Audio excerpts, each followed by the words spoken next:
Welcome to our Trump Briefing Show. Today, we're diving into some hot international diplomacy, with Ukraine and Russia holding their first peace talks in 3 years. Ukrainian President Zelenskyy challenged Putin to meet face-to-face in Turkey, but Putin declined, leaving the talks somewhat in limbo.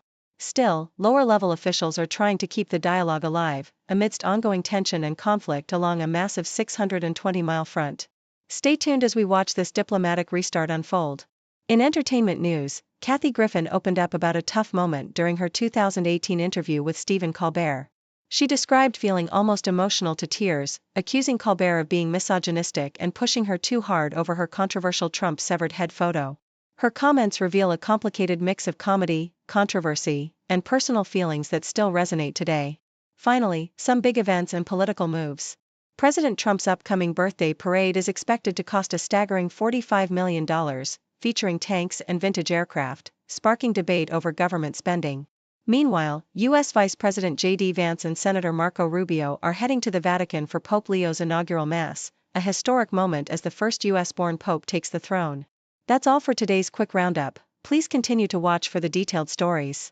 The Toronto Star reports on the ongoing diplomatic efforts to resolve the Ukraine-Russia conflict, highlighting the recent direct peace talks in Istanbul after 3 years of war. Ukrainian President Zelenskyy, eager to de-escalate the violence, sent a delegation led by his defense minister to meet with Russian representatives, although Vladimir Putin declined to attend in person. Zelenskyy criticized Moscow's low-level delegation as a mere theater prop, emphasizing Ukraine's desire for genuine negotiations, including a ceasefire, to end the devastating conflict that has claimed thousands of lives. Despite the diplomatic gestures and Turkish President Erdogan's warm welcome, hopes for a breakthrough remain slim, especially with Putin's absence and the ongoing military preparations on both sides, underscoring the war's brutal persistence. Deutsche Welle details the complex diplomatic dance surrounding the Ukraine conflict, with recent high-level meetings involving global leaders like South Africa's Ramaphosa and U.S. President Trump, who expressed frustration over Putin's refusal to meet. The talks, characterized as a restart by the Kremlin, are marred by Russia's insistence on conditions that Kyiv finds unacceptable, while Ukraine pushes for tangible steps such as a ceasefire. The absence of top Russian officials like Foreign Minister Lavrov at these negotiations signals a deepening diplomatic impasse, with Western leaders and Ukraine's officials calling out Russia's reluctance to engage sincerely. Meanwhile, the war continues to ravage eastern Ukraine, with civilian casualties mounting amid Russia's military buildup and Ukrainian resistance, illustrating the unyielding nature of the conflict despite international diplomatic efforts. The Independent recounts Kathy Griffin's candid reflection on her tumultuous relationship with late-night host Stephen Colbert, focusing on her 2018 emotional confrontation during an interview. Griffin recalls feeling overwhelmed by Colbert's aggressive questioning about her controversial Trump decapitation photo, which had previously led to professional fallout and public backlash. She describes her internal struggle to maintain composure, revealing her low opinion of Colbert's perceived misogyny and insensitivity during the interview, which she felt lacked empathy despite his comedic brilliance.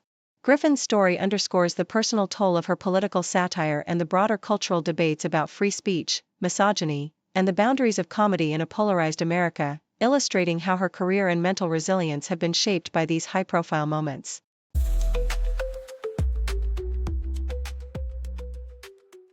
The Independent reports that Gianni Infantino, the FIFA president, caused a delay in the start of the FIFA Congress by arriving late from a Middle Eastern tour with Donald Trump. Infantino's flight, which took a route through Nigeria on a private Qatari jet from Doha to Paraguay, was still in the air when the meeting was scheduled to begin. This led to a 3-hour postponement, forcing representatives from 211 member federations to wait. Infantino had chosen to accompany Trump during his state visits to Saudi Arabia and Qatar instead of meeting with FIFA voting members, highlighting his close ties to the Trump administration. The event, set against the backdrop of the upcoming 2026 World Cup in North America, was marred by the president's absence, emphasizing the political and diplomatic nuances surrounding FIFA's leadership and its international relationships. The same source details how rising costs related to President Donald Trump's economic policies are impacting Americans' ability to cool their homes this summer. Due to tariffs from Trump's trade war, a coolant shortage, and increasing temperatures, HVAC professionals are warning that the cost of air conditioning will rise significantly. Many companies are absorbing increased expenses for labor, raw materials, and regulations, but these costs are being passed on to consumers. The price of parts, such as the coolant R454B, has surged, with some components costing up to 40% more. Additionally, the overall cost of electricity is expected to reach a 12-year high, further compounding the financial burden on families needing cooling solutions, amidst climate change-driven hotter days and growing demand for air conditioning. Finally, The Independent reports on President Trump's planned military celebration for the 250th anniversary of the U.S. Army and his 79th birthday, with costs now estimated between $25 million and $45 million. The event will feature a grand parade through Washington, D.C., with over 24 tanks, hundreds of vehicles, vintage aircraft, and thousands of soldiers in historic and modern uniforms. The festivities will include flyovers of World War II-era bombers and modern helicopters, a concert, and fireworks.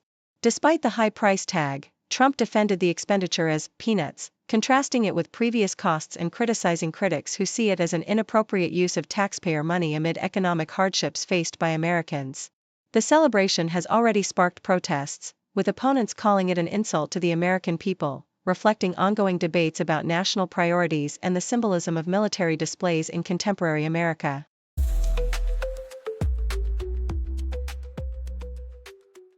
The South China Morning Post reports that U.S. Vice President J.D. Vance and Secretary of State Marco Rubio are set to attend the inaugural Mass of Pope Leo, the first American pope who was openly critical of Donald Trump and his administration's policies on immigration. Pope Leo, who was elected just a week ago following Pope Francis's death, had previously expressed disapproval of Trump's migrant deportation plans, calling them a disgrace on social media. Vance, a Catholic convert, had a brief Easter meeting with the late pontiff and had publicly clashed with Pope Francis over immigration policies, reflecting ongoing tensions within the church and U.S. politics. Despite these differences, Vance expressed hope that many Americans would pray for Leo's success, signaling a complex relationship between political figures and the church. The Independent highlights a chaotic House committee hearing where Representative Marjorie Taylor Greene falsely accused a Salvadoran father, Kilmar Abrego Garcia, of being a member of MS-13, a notorious gang. Greene's allegations, based on unverified police reports and tattoos, caused a stir as she sought to introduce documents claiming gang membership, despite the lack of court evidence or charges against him. Democratic Representative Dan Goldman challenged her assertions, emphasizing the absence of legal proof and criticizing the administration's inflammatory rhetoric. Homeland Security Secretary Kristi Noem further labeled Abrego Garcia a terrorist and trafficker, though these claims were not part of the ongoing legal case. This heated exchange underscored the politicization of immigration issues and the administration's reluctance to provide transparent evidence in high-profile deportation cases. The Toronto Star reports on the devastating impact of Trump's foreign aid cuts on South Africa's HIV program. The U.S. termination of approximately $436 million annually from USAID's funding has led to the dismissal of over 8,000 health workers and the closure of 12 specialized clinics, severely hampering efforts to combat HIV/AIDS. South Africa, home to nearly 6 million people living with HIV, relies heavily on U.S. support for testing and treatment, especially among key populations like gay men and sex workers. The health minister warned that viral load testing has decreased by 21% since the cuts began, risking a surge in new infections. Despite assurances that the program is not collapsing, officials fear that the funding shortfall could reverse years of progress, with global health experts warning of a potential six-fold increase in new HIV cases by 2029 if aid remains unavailable.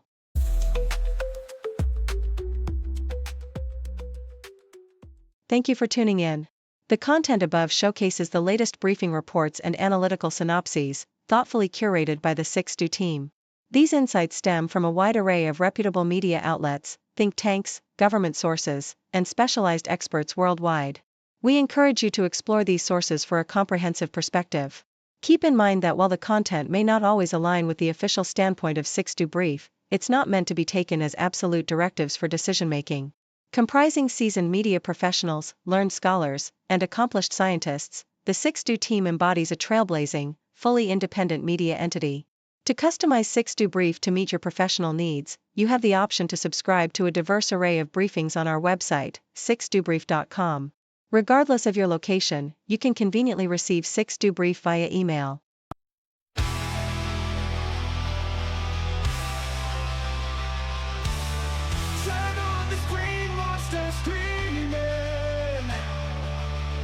Empty smiles, their words misleading.